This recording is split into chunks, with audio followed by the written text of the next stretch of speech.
Hello बच्चों, welcome back to DPR coaching centre में आपका स्वागत है।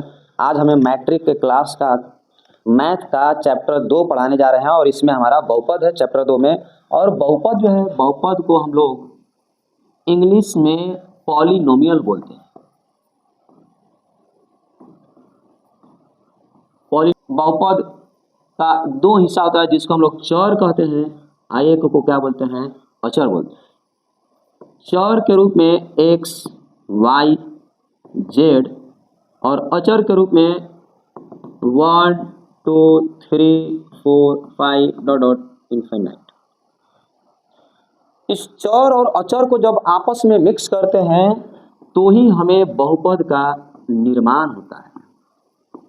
और ये बहुपद का जो व्यापक रूप होता है a0 a1 x के पावर 1, a2 x के पावर 2, a3 x के power 3 dot dot an x के पावर n, जहां पर a0 a1 a2 a3 an तक ये सारे के सारे अचर संख्या है और x x2 x के पावर 3 x के पावर n ये हमारा चर का भाग है।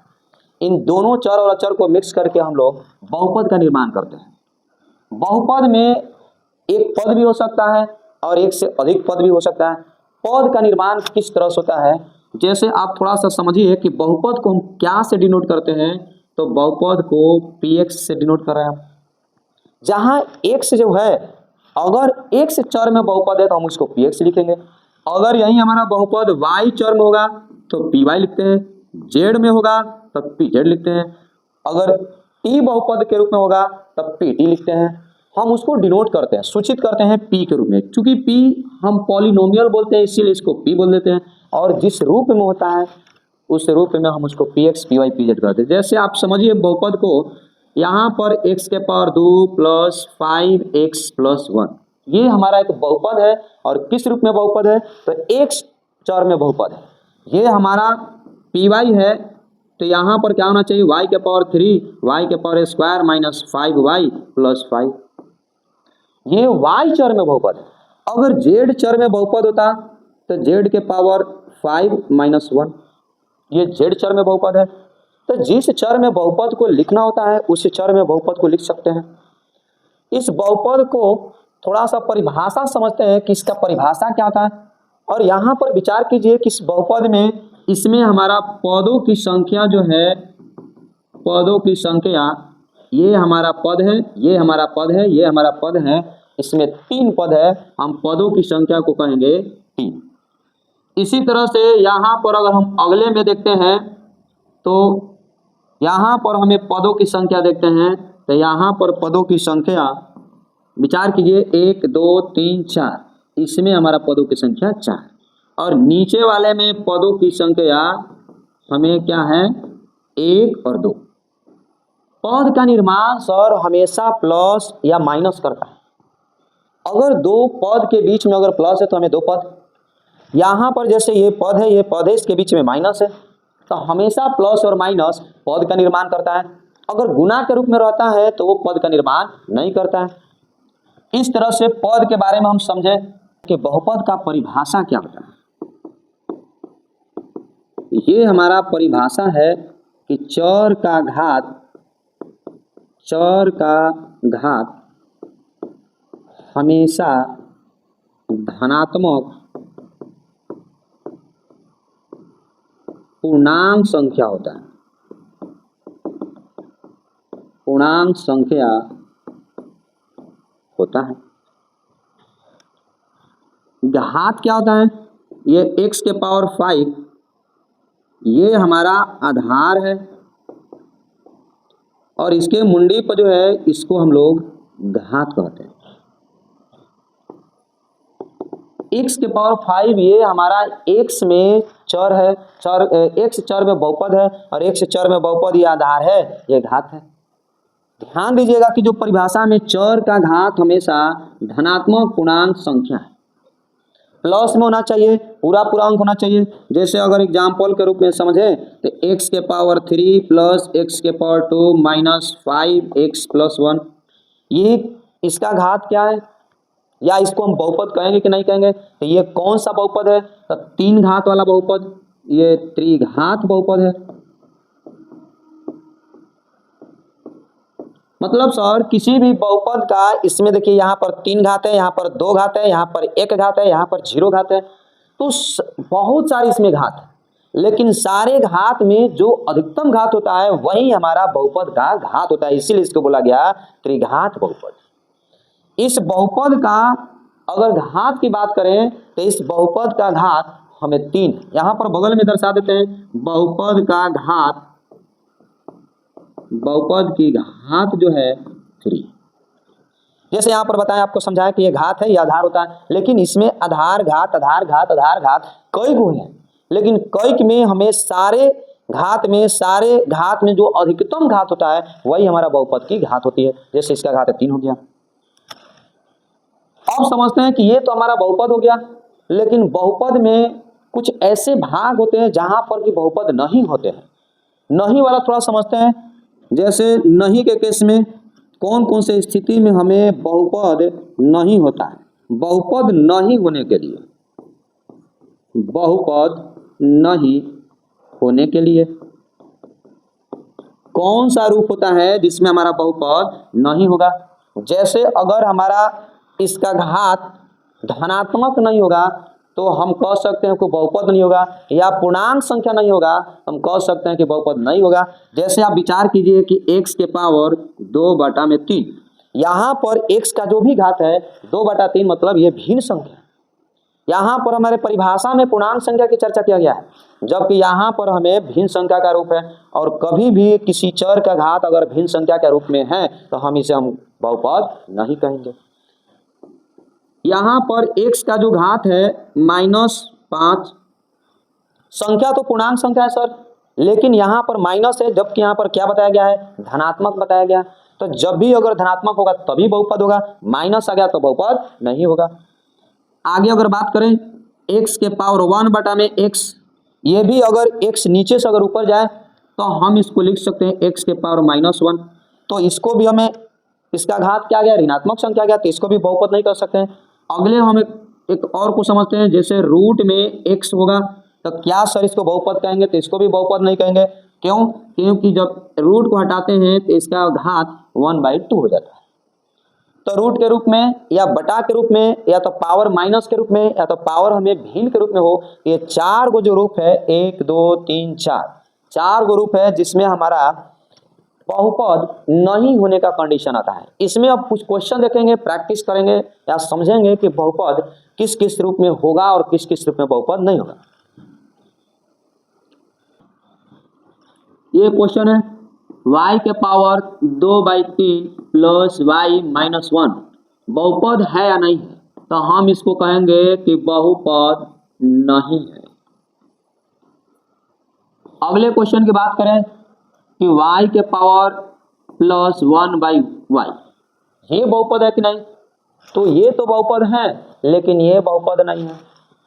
अगर इसको हम बनाने के लिए कोशिश करें तो ये y जब ऊपर जाएगा तो ये y के पावर -1, जब भी किसी भाग को नीचे से ऊपर ले जाते हैं तो उसका घात जो होता है माइनस में, यानी उल्टा हो जाता है। अगर ऋणात्मक अगर होता है तो धनात्मक, और धनात्मक अगर है तो ऊपर जाने से उसका भाग, उसका पावर घात क्या होगा? ऋणात्मक हो जाएगा। तो इसको हम कह सकते हैं कि बहुपद नहीं है, बहुपद नहीं है।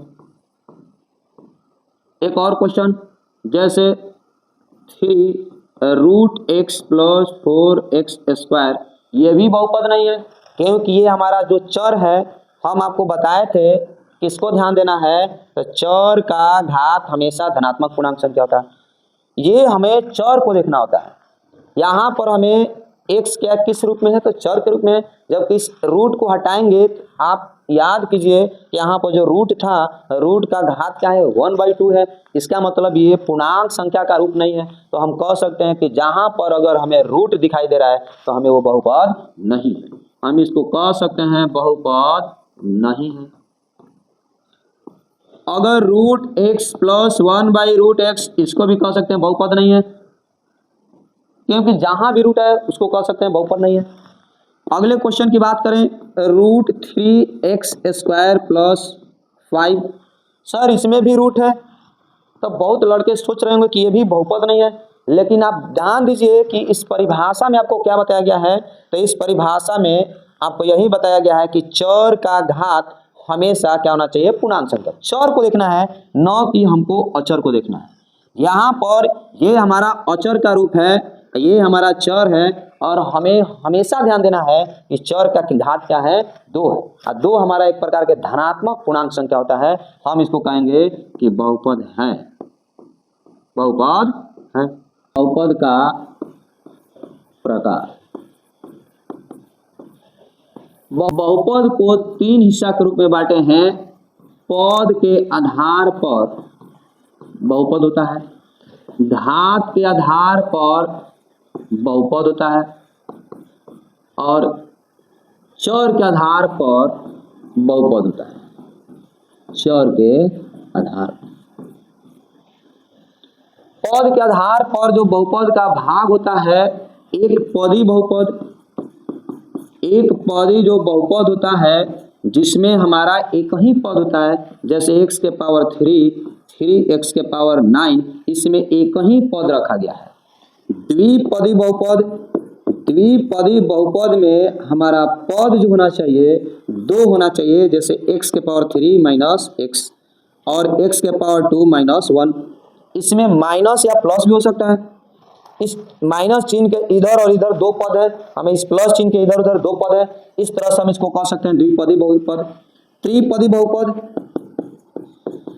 त्रिपदी बहुपद, त्रिपदी बहुपद में हमें 3 पद होना चाहिए, x के power 3 minus x square plus 1। इसमें हमें ना घात से मतलब होता है, ना हमें चर से मतलब होता है, इसमें केवल हमें पद जो कि माइनस और प्लस होता है, हमेशा पद का निर्माण करता है। इस तरह से घात के आधार पर एक घात बहुपद, एक घाती बहुपद कहते हैं, एक घाती बहुपद। इस एक घाती बहुपद को हम लोग रैखिक बहुपद भी बोलते हैं, इसे रैखिक बहुपद भी कहते हैं, रैखिक बहुपद।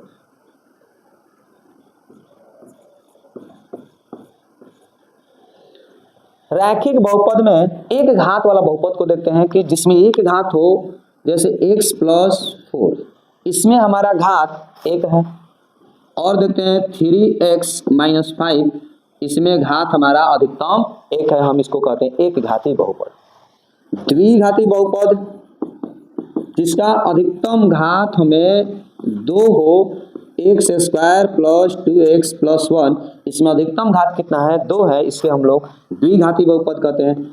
त्रिघाती बहुपद, त्रिघाती बहुपद में हमेशा अधिकतम घात 3 होना चाहिए, तो हम उसे क्या कहेंगे, त्रिघाती बहुपद। इस बहुपद का अधिकतम घात कितना है, 3। चार घाती बहुपद जिसका अधिकतम घात 4 होना चाहिए। चर के आधार पर बहुपद, एक चर वाला बहुपद, एक चर वाला बहुपद। जैसे कोई अगर बहुपद है x में x square plus x plus 1, ये एक चर में बहुपद है, हम इसको एक चर बहुपद कहते हैं। द्विचर बहुपद, द्विचर बहुपद में 2 चर होना चाहिए, जैसे X Y plus X square Y square, यह हमारा द्विचर बहुपद है जिसमें x और y चर का प्रयोग किया गया है। इसको हम नोटेशन के रूप में पी एक्स वाई को दर्शाते हैं। त्रिचर बहुपद, त्रिचर बहुपद जिसमें 3 चर बहुपद होता है, जैसे पी एक्स वाई और जेड, इसको एक्स वाई जेड, इसको 3 चर बहुपद कहेंगे। तो ये हमारे चर के आधार पर बहुपद है, ये हमारे घात के आधार पर बहुपद है, ये हमारे पद के आधार पर बहुपद है। ये हमें बहुपद का प्रकार है। अब हम थोड़ा सा बहुपद का मान निकालते हैं। बहुपद का मान, बहुपद का मान, जैसे अगर हमें कोई बहुपद है P x x square minus 5, इस बहुपद का मान ज्ञात करना है किस पर, x बराबर 3। तो जिस मान पर हमें बहुपद का मान ज्ञात करना होता है, वहां पर हमें x के स्थान पर क्या रख देना होता है, 3, और 3 का स्क्वायर माइनस 5, 3 को 2 बार गुना कीजिए, 9 माइनस 5 क्या होगा, 4। तो ये हमारा P3 का मान, इस बहुपद का मान क्या गया, 4। अब इस बहुपद के मान में बहुपद का शून्य ज्ञात करते हैं कि बहुपद का शून्य क्या होता है। बहुपद का शून्य, इस बहुपद का मान क्या गया 4। अब इस बहुपद के मान में बहुपद का शून्य ज्ञात करते हैं कि बहुपद का शून्य क्या होता है। बहुपद का शून्य, शून्य में जब किसी बहुपद का मान शून्य के बराबर हो जाए तो हम उसे शून्य कहते हैं। जैसे अगर मान लेते हैं कि इस बहुपद है और इस बहुपद को x के मान पर 4 आ गया, लेकिन उसी तरह से x के मान पर अगर शून्य था तो हम उसको शून्य कहते हैं। x के जिस मान पर बहुपद का मान शून्य हो जाए, शून्य आ जाए या हो जाए, तो x के उस मान को बहुपद का शून्य कहते हैं। मतलब किसी भी मान पर अगर px का मान उस बहुपद का मान शून्य हो जाता है तो उस x के मान को क्या बोले, x के जिस मान पर बहुपद का मान शून्य हो जाए तो उसे उस x के उस मान को बहुपद का शून्य कहते हैं। तो x के जो भी मान रखेंगे अगर px का मान शून्य हो जाए तो हम उस x के मान को क्या कहते हैं, शून्य। यहाँ पर शून्य के बारे में समझते हैं। जैसे एक क्वेश्चन को समझते हैं कि px बराबर 3x - 2 का शून्यक ज्ञात करें। जब हमें किसी x के मान पर px का मान अगर शून्य हो जाएगा तो कौन से मान पर हमारा px का मान शून्य हो जाएगा, तो शून्यक निकालने के लिए क्या कंडीशन हमें बताया गया है। शून्यक निकालने के लिए px का मान हमेशा क्या करेंगे, शून्य करेंगे। तो शून्यक के लिए px का मान क्या रखेंगे, शून्य, और px का मान 3x - 2 बराबर 0, 3x बराबर 2 और x बराबर 2/3। इस तरह से देखा गया कि ये जो x का मान है 2/3, इस मान पर उस px का मान क्या होगा, शून्य। जैसे आप जांच कर सकते हैं, यहाँ पर जांच करके देख लेते हैं कि ये हमारा x का मान क्या है 2/3 और px बराबर क्या है हमारा 3x - 2। यहाँ पर देखिए जैसे आपको बताया गया कि बहुपद का मान किस तरह से निकालते हैं। इस x मान पर जब बहुपद का मान निकालते हैं तो उस x पर हम क्या करते हैं, उस x का मान रख देते हैं। इस x का मान क्या आया है 2/3 और हमें बहुपद क्या है 3x - 2। हम उसको जांचना है कि क्या हमें जो x का मान आया है, जो शून्यक आया है, उस मान को इस बहुपद में रखने पर शून्य देता है कि नहीं देता है। तो x के स्थान पर हमें क्या रख देना होगा 2/3, 3x, x के स्थान पर 2/3 - 2, 3 खत्म और 2 - 2 मतलब 0। तो x बराबर 2/3 का मान क्या आ गया 0। तो इस तरह से हम कह सकते हैं कि इस मान पर x बराबर 2/3 पर बहुपद का मान शून्य हो गया, अर्थात ये हमारा क्या कहलाएगा, शून्य कहलाएगा। तो बहुपद px के लिए, बहुपद px के लिए शून्य क्या हो गए, px के लिए शून्य 2/3। यह हम एक प्रकार की जांच बताए हैं इस शून्य को समझने के लिए, जो यहाँ पर शून्य के बारे में समझाएं कि x के जिस मान पर बहुपद का मान शून्य हो जाए उस x के उस मान को बहुपद का क्या कहते हैं, शून्य। मतलब शून्यक निकालने के लिए किसी भी बहुपद के लिए कंडीशन क्या होना चाहिए, px का मान हमेशा क्या कर दें, शून्य कर दें। इस तरह से हम ये शून्य को समझे। अब इस शून्य को थोड़ा सा हम अपने ज्यामितीय अर्थ को समझते हैं कि किस प्रकार से इसमें ज्यामितीय अर्थ होता है। बहुपद का ज्यामितीय अर्थ, ज्यामितीय अर्थ का मतलब होता है कि हम एक ग्राफ के आधार पर इस बहुपद की शून्यक की कितनी संख्या होना चाहिए इसको समझते हैं। यहाँ पर हमें अगर बहुपद, अगर किसी बहुपद की ग्राफ की चर्चा करें तो देखते हैं कि अगर बहुपद का प्रकार px बराबर kx हो के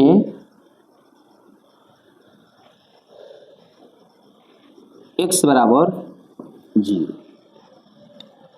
बहुपद के ज्यामितीय अर्थ में px बराबर, अगर पहला हम कंडीशन लें पहले प्रकार के, हम इसको px बराबर kx0, जहां पर k क्या है, एक रियल नंबर है, वास्तविक संख्या है, और इस आधार पर ये हमारा जब x का चर का घात शून्य हो तो हम इसको शून्य बहुपद कहेंगे, सॉरी इसको हम लोग अचर बहुपद कहेंगे, अचर बहुपद। इस अचर बहुपद को थोड़ा सा समझते हैं। जैसे px बराबर 5, ये हमारा एक प्रकार के अचर बहुपद है। दूसरा जो है px बराबर ax प्लस b, जहां a जो होगा नॉट इक्वल टू 0। ये हमारा एक बहुपद है। अगर a के जगह पर अगर 0 रख दे, मान लेते हैं यहाँ पर 0 रख दे और x रख दे, तो यहाँ पर क्या होगा, केवल b होगा, हमारे बहुपद ही खत्म हो जाएगा।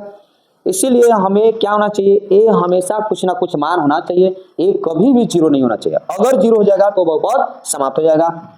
इस तरह से अगर हम समझते हैं कि px बराबर 3x प्लस 5, इस बहुपद को हम लोग रैखिक बहुपद कहते हैं, रैखिक बहुपद।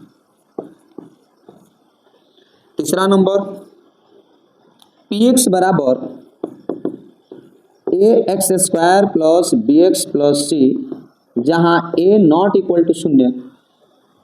अगर हम इसे a बराबर 0 यहाँ रख दे तो ये हमारा अधिकतम घात, जो बहुपद का अधिकतम घात वाला भाग है, पद है, खत्म हो जाएगा, तो हम इसको द्विघात बहुपद नहीं कर सकते। तो इस बहुपद को हम लोग क्या कहते हैं, तो द्विघात बहुपद कहते हैं, द्विघात बहुपद कहते हैं। जैसे px बराबर 2x square plus 3x plus 1। यहाँ पर अब विचार कीजिए कि ये a बराबर अगर 0 कर दिया जाए, तो a बराबर अगर 0 है, यहाँ पर a बराबर 0 नहीं, अगर कर दिया जाए तो ये हमारा बहुपद द्विघात बहुपद खत्म हो जाएगा। कौन सा बहुपद बन जाएगा, तो ये हमें रैखिक बहुपद बन जाएगा। इसीलिए जिस बहुपद में अधिकतम घात हो, उस अधिकतम घात का गुणांक हमेशा कुछ ना कुछ अंक होना चाहिए, यानी कि 0 नहीं होना चाहिए। यहाँ पर इसको द्विघात बहुपद कहेंगे। त्रिघात बहुपद की बात करें, px बराबर ax cube plus bx square plus cx plus d, जहाँ की a नॉट इक्वल टू 0, इसको क्या कहेंगे, त्रिघात बहुपद कहेंगे। जैसे px बराबर त्रिघात बहुपद के रूप में x cube minus x square plus 4x plus 5, ये हमारा अधिकतम घात क्या है, 3 है। तो जिसका अधिकतम घात 3 होता है उसको त्रिघात बहुपद, जिसका अधिकतम घात 2 है उसका द्विघात बहुपद, जिसका अधिकतम घात 2 है उसको द्विघात बहुपद, जिसका अधिकतम घात 1 है उसको रैखिक बहुपद, जिसका अधिकतम घात 0 है उसे हम लोग अचर बहुपद कहते हैं। ये बहुपद का ज्यामितीय अर्थ, यानी कि थोड़ा सा हम ग्राफिकल मेथड से समझते हैं कि इसका ग्राफ क्या होता है। सबसे जो पहले जो हम बात समझ रहे हैं, इसे हम अचर बहुपद के ग्राफ देखते हैं। तो ये हमारा एक अचर बहुपद है, और इस अचर बहुपद में x बराबर px बराबर 5, यहाँ पर 5, ये x ये px, ये एक प्रकार के हमारा अचर बहुपद है। जिस बहुपद में x नहीं हो, x छिपा हुआ रहता है, x के पावर 0, ये छिपा हुआ रहता है, तो उस अवस्था में जैसा हम इसको लिख सकते हैं, ऐसे 5 है तो 5 गुना 1 5 x के पावर 0। जैसे ये रूप हमारा, ये व्यापक रूप है जिसमें x के पावर 0 हो और यहाँ पर एक के रूप में छिपा हुआ है, ये अचर के रूप में, इसीलिए इसको अचर बहुपद कहते हैं। अचर बहुपद का ग्राफ हमेशा या तो x अक्ष के समांतर होता है या तो y अक्ष के समांतर होते हैं। और इसमें हमें अगर बहुपद x के रूप में है तो ये हमारा x को एक बार भी नहीं काटा है, तो हम इसको कहते हैं कि शून्य की संख्या कितना है, तो शून्य की संख्या हमें कितना हो गया, इसमें 0। अगर कोई ग्राफ, अगर इसको हम ज्यामितीय अर्थ में समझेंगे कि अगर हमारा अचर बहुपद जो है, अचर बहुपद कभी भी अगर x बहुपद में है तो कभी भी x अक्ष को नहीं काटेगा, तो हम इसमें शून्य की संख्या 0 कर दिए। इसको अगर समझते हैं थोड़ा सा, ये हमारा रैखिक बहुपद है। रैखिक बहुपद किस रूप में होता है? तो रैखिक बहुपद एक्स और वाई अक्ष दोनों को काट देता है। मान लेते हैं कि ये हमारा पी एक्स बराबर क्या है? 3x + 5। ये जो ग्राफ है, इस ग्राफ को समझते हैं कि ये कौन से कितने स्थान पर काट दिया है। तो एक्स अक्ष एक स्थान पर काट दिया है, एक्स अक्ष को एक स्थान पर काट दिया है।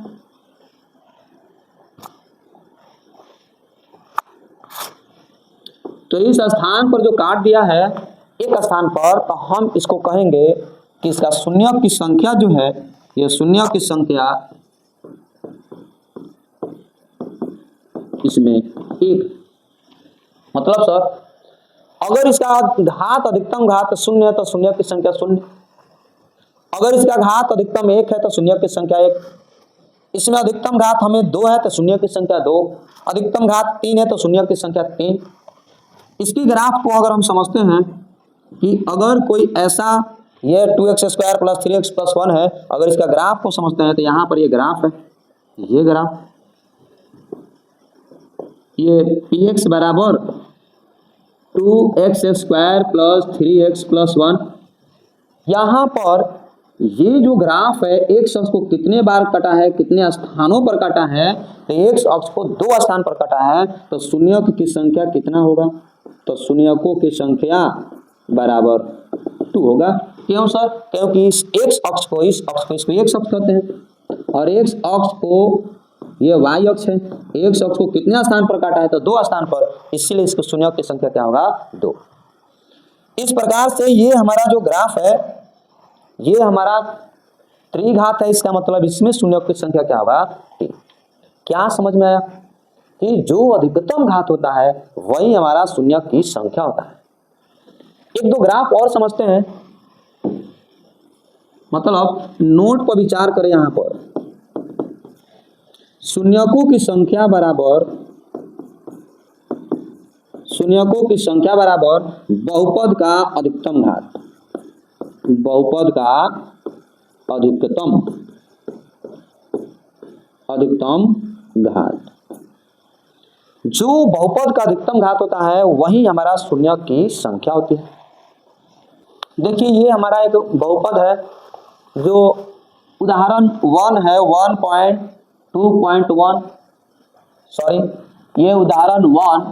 इस उदाहरण 1 में आपको बताया गया है कि हमारा बहुपद किस रूप में है? तो x में है। जब बहुपद x रूप में होगा तो हमें किससे काटना होगा? तो x अक्ष को कितने बार काटा है। यहाँ पर देखिए हमें x अक्ष को कितने बार काटा है, यहाँ पर x अक्ष को काट दिया है, तो इसमें शून्यक 1 होगा। यहाँ पर ये ग्राफ हमें x अक्ष को कहाँ कहाँ काटा है? तो 2 स्थानों पर काटा है, शून्यक 2 होगा। यहाँ पर हमें कितने स्थानों पर काट दिया x अक्ष को? 1 स्थान, 2 स्थान, 3 स्थान, तो 3 स्थान पर अगर x अक्ष को काट रहा है तो शून्यक 3। जबकि हमें y को नहीं देखना है। y को कब देखना होता है? जब हमें ये बहुपद जो होते हैं y में होते हैं, तब हमें y अक्ष को देखना होता है। और जब बहुपद x चर में है तो हमें x अक्ष को देखेंगे कि वो कितने बार काटा है। यहाँ पर देखिए ये ग्राफ जो है x अक्ष को एक जगह काटा है, तो इसमें शून्यक की संख्या 1। यहाँ पर जो ग्राफ है x अक्ष को केवल टच किया है तो शून्यक की संख्या 1। यहाँ पर इस ग्राफ को देखते हैं तो 1 स्थान पर, 2 स्थान, 3, 4 स्थानों पर है, तो इसमें शून्यकों की संख्या क्या है? 4। अगले क्वेश्चन को देखते हैं हम।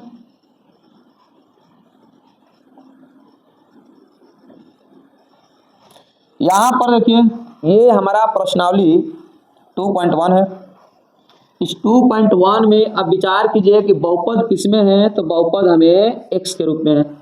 इसका मतलब बहुपद जब x के रूप में है तो ग्राफ हमको इसमें कटा हुआ दिखना चाहिए, तो x अक्ष को कटा हुआ दिखना चाहिए। यहाँ पर ग्राफ किसको काटा है? तो y अक्ष को, तो शून्य क्या होगा? 0। इसमें कहाँ पर काट रहा है? 1 स्थान पर, शून्य कितना होगा? 1। यहाँ पर कितने स्थानों पर x अक्ष को काट रहा है? 3 स्थानों पर x अक्ष को, तो शून्य 3। यहाँ पर कितने स्थानों को x अक्ष को काट रहा है? तो इसमें शून्य 2। यहाँ पर कितने स्थानों पर हमारे अक्ष को काट रहा है? 4। यहाँ पर कितने स्थानों पर? 2 और ये 3, तो यहाँ पर शून्यकों की संख्या 3। इस प्रकार से हमारा ये 2.1 थ्योरी सहित हम इस चैप्टर को खत्म कर दिए। हम अब अगले वीडियो को देखते हैं।